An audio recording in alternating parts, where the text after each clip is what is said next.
당신을 위한 로하우스 조담소 정두리 변호사와 함께합니다. 안녕하세요. 안녕하세요. 법무법인 신세계로의 정두리 변호사입니다. 오늘의 고민 사연 볼까요? 저는 4살, 7살 두 아이를 키우고 있는 평범한 주부입니다. 제 남편은 누가 봐도 인정하는 대기업에 다니면서 성실하게 자기 경력을 쌓아온 사람이에요. 저희가 처음 만났을 때 주변 모든 사람들이 남편을 보면서 참 좋은 사람이다, 믿을 수 있는 사람이다 라고 칭찬했습니다.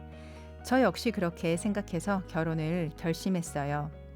하지만 결혼하고 보니 남편은 다른 사람이 됐습니다. 회사에서 능력을 인정받던 남편은 승진에 대한 압박이나 대인관계 스트레스를 모두 저에게 쏟아냈어요. 폭언은 일상이었고 화가 나면 물건을 던지고 부수는 일도 잦았습니다. 주먹으로 창문이나 방문을 내리치는 남편의 위협적인 모습에 저는 아이들을 끌어안고 숨어야 했던 날들이 많았습니다. 심지어 친구들과 룸사롱에 가서 다른 여성들과 어울렸던 이야기를 제게 숨기지도 않았습니다. 오히려 아무렇지 않게 이야기하며 저를 조롱하듯이 웃기도 했어요. 그래도 저는 가정을 지키고 싶었습니다. 아이 둘을 키우면서 전업주부로 살아왔기 때문에 다시 사회생활을 할 자신감도 없었죠. 하지만 남편의 노골적인 무시는 저를 무너뜨렸고 결국 병원에서 우울증 진단을 받았어요. 우울증이 심해지고 있다는 느낌을 받아서 결국 이혼을 결심했습니다. 남편은 기다렸다는 듯이 이혼을 하자고 하면서도 직업도 없고 정신질환도 있으니 아이들 양육권은 절대 줄 수 없다고 했습니다. 엄마로서 자격이 없다고 하는데 정말 남편 말이 맞는 걸까요?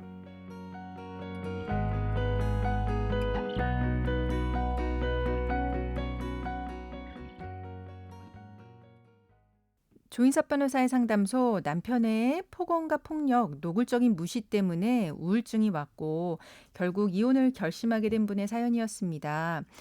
정두리 변호사, 이혼 전문 변호사로 일을 하다 보면 우울증을 앓는 분들 종종 만나보게 되잖아요.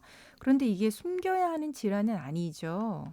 예, 일을 하다 보면 산후 우울증을 앓고 계시는 분들이나 아니면 폭언, 폭행, 외도로 인해서 남녀를 가리지 않고 정신과 상담을 받는 분들이 참 많은 것 같습니다. 네. 근데 사실 이분들이 이렇게 우울증 발생하고 이런 거가 이제 결혼 생활에서 오는 스트레스로 발생한 거기 때문에 결혼 생활이 끝나면, 그러니까 이혼을 하면 이런 부분이 나아지는 분들이 많습니다.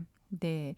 그럼 지금부터 사연자분의 사연을 살펴볼게요. 그 남편이 폭언 또 물건 부수는 행동 반복하고 있는데 이것만으로도 재판상 이혼 청구할 수 있을까요? 네, 민법 840조는 재판상 이혼 원인에 대해서 얘기하고 있는데 반복적인 폭언과 물건을 부수는 행위는 3호 배우자로부터 심히 부당한 대우를 받았을 때와 6호 기타 혼인을 계속하기 어려운 중대간 사유가 있을 때에 해당합니다. 네. 특히 가정폭력 범죄의 처벌 등에 관한 특례법에서는 가정폭력을 가정 구성원 사이에 신체적, 정신적 또는 재산상 피해를 수반하는 행위로 정의하고 있습니다. 네. 결국 이는 법적으로도 폭언, 정신적 피해와 물건을 부수는 행위, 재산상 피해가 가정폭력에 포함되고 이혼 사유로 인정받을 수 있다는 점을 명확히 합니다. 네, 그렇군요. 다만 이를 인정받기 위해서는 증거 확보가 매우 중요합니다. 그렇죠. 폭언이 담긴 녹음 파일이나 파손된 물건의 사진, 동영상, 네. 그리고 폭력적인 상황을 목격한 자녀나 지인의 진술, 관련 내용이 담긴 문자 메시지나 카카오톡 대화 내역 등을 미리 확보해 두는 것이 소송에서 유리하게 작용할 수 있습니다. 네. 그런데 이제 이혼을 하는 경우에 이제 친권 양육권이 문제가 되거든요. 근데 사연자분은 현재 직업이 없습니다. 이런 상황에서도 아이들의 친권 양육권 가져올 수 있을까요? 네, 법원이 친권 및 양육권자를 지정할 때 가장 최우선적으로 고려하는 것은 자의 복리입니다. 네. 그래서 설령 직업이나 재산이 없는 경우라 하더라도 자녀가 안정적으로 성장할 수 있는 환경을 조성할 수 있고 이를 법원이 인정한다면 친권 양육권 가져올 수 있습니다. 그렇네요. 그래서 부모 중 일방의 소득만 있거나 일방의 소득이 월등히 높다고 하더라도 무조건 양육권을 인정받는 것이 아닙니다. 네. 만약 직업이 없더라도 친정과 같은 본가의 도움을 받을 수 있는지, 자녀들이 안정적으로 입고 먹고 자고 의식주를 해결할 수 있는 상황이 준비되어 있는지를 잘 주장해야 합니다. 네. 실제로 연봉이 1억 이상이라고 하더라도 그만큼 직장에서 매일 밤까지 야근을 하고 양육 보조자의 도움 없이 자녀들을 돌보기 어려운 환경이라면 자녀의 연령에 따라서 오히려 양육권 인정에 불리하게 작용할 수도 있습니다. 네. 근데 이제 사연자분이 지금 우울증으로 치료를 받고 있어요. 그 부분은 양육권 다툼에서 좀 불리하게 작용할 여지는 없나요? 네, 앞서 설명드린 것처럼 우리 법원은 친권 양육권을 인정할 때 누가 자녀를 안정적으로 키울 수 있는지를 우선적으로 판단합니다. 네. 즉, 오랜 시간 직접 양육을 해온 부모가 누구인지, 아이들과의 애착관계가 어떠한지 등이 중요하게 고려됩니다. 이제 한쪽이 우울증을 앓고 있다는 것에 대해서는 상대방이 공격할 수 있는 요소는 되지만 네. 그 정도가 매우 심해서 아이들을 돌볼 수 없는 정도가 아니라면 우울증과 같은 정신질환을 앓고 있어도 양육권을 인정받을 수 있습니다. 네. 더군다나 이 우울증의 원인이 남편의 외도나 가정폭력, 폭언 등으로 이어난 것이었다면 남편과 이혼을 한 경우 나아질 가능성이 있기 때문에 필요한 치료를 받으면서 자녀의 복리에 영향을 끼치지 않는다면 법원도 정신과 진료 자체를 크게 문제 삼지 않습니다. 그렇군요. 그리고 또 한 가지 좀 짚고 넘어가야 할 부분이 있습니다. 지금 남편이 룸사롱에 좀 드나들었어요. 룸사롱에 드나든 사실만으로도 이혼 사유가 되는지, 그리고 또 위자료도 청구할 수 있는지 이것도 알려주세요. 네, 민법 840조 제1호는 재판상 이혼 사유로 배우자의 부정한 행위가 있었을 때를 규정하고 있습니다. 네. 여기서 부정한 행위란 간통보다 넓은 개념으로 반드시 성관계에 이르지 않았더라도 부부 사이의 신뢰를 깨트리고 혼인 관계를 어렵게 만드는 행위라면 부정한 행위에 포함될 수 있습니다. 네. 그래서 남편의 룸살롱 출입 행위가 부정한 행위에 해당하는지는 행위의 구체적인 태양, 기간, 정도에 따라 달라질 수 있는데 사회생활의 일환으로 일회성 또는 비정기적으로 유흥업소에 출입해서 동료들과 어울린 정도에 그친 경우는 우리 법원은 이를 혼인 파탄의 직접적인 원인이 되는 부정한 행위로 인정하는 데는 소극적인 경향이 있습니다. 네. 그러나 룸살롱에서 만난 특정 여성과 지속적으로 연락을 주고받거나 별도로 만남을 가지는 등 개인적인 친밀 관계를 형성하였거나 네. 성적인 접촉이 있었다는 점이 입증된다면 이는 명백한 부정한 행위에 해당합니다. 그렇죠. 또 특정인과의 관계가 없더라도 룸살롱 출입이 가게에 부담이 될 정도의 큰 돈을 상습적으로 사용해서 가정 경제를 파탄에 이르게 하거나 네.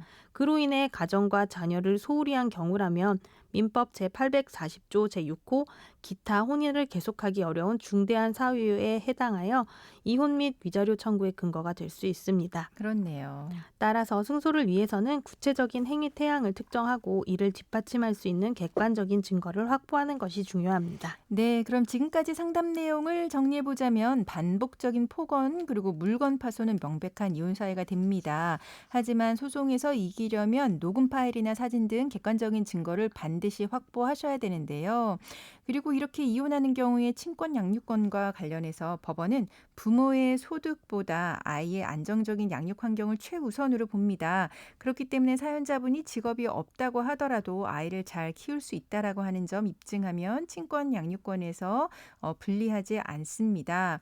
또 우울증이 있다고 하더라도 그게 입원할 정도로 심각한 거가 아니면 불리하지 않다고 알려드렸습니다. 그리고 룸사롱과 관련해서는 일회적인 출입만으로는 그게 부정행위가 되기 어렵지만 특정한 여성과 부적절한 관계를 맺거나 상습적인 출입을 했다라고 하면 이혼 그리고 위자료 청구도 가능할 수 있다고 정리해 드렸습니다.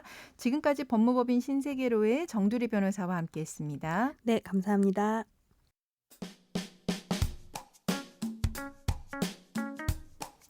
알아두면 쓸데있는 법률 이야기 알쓸법 시간입니다. 지난 5월 서울 지하철 5호선에서 방화 사건이 있었죠. 서울교통공사가 이 사건의 피해자들에게 영업배상 책임보험을 활용해 보상금을 지급하기로 했습니다. 공사는 승객들에게 먼저 보상한 뒤 방화범 원모 씨에게 구상권을 청구할 계획인데요. 자세히 알아보죠.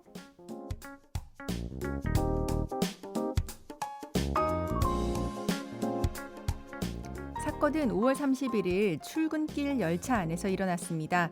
60대 남성 원모 씨가 휘발유 3.6리터를 뿌리고 불을 길렀고 자신을 포함한 160명의 승객을 해치려다가 미수에 그쳤습니다.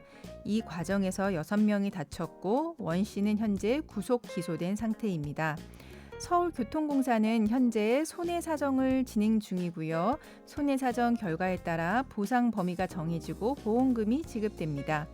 공사 측은 비록 범죄로 인한 피해지만 대중교통 운영기관으로서 사회적인 책임을 다하겠다면서 선보상 후 구상권 청구 방침을 밝혔습니다.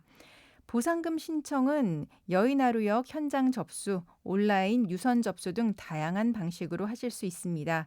한편 공사는 지난 6월 말 원 씨를 상대로 약 1억 8천만 원의 가압류를 신청하고 손해배상 소송도 제기한 상태입니다.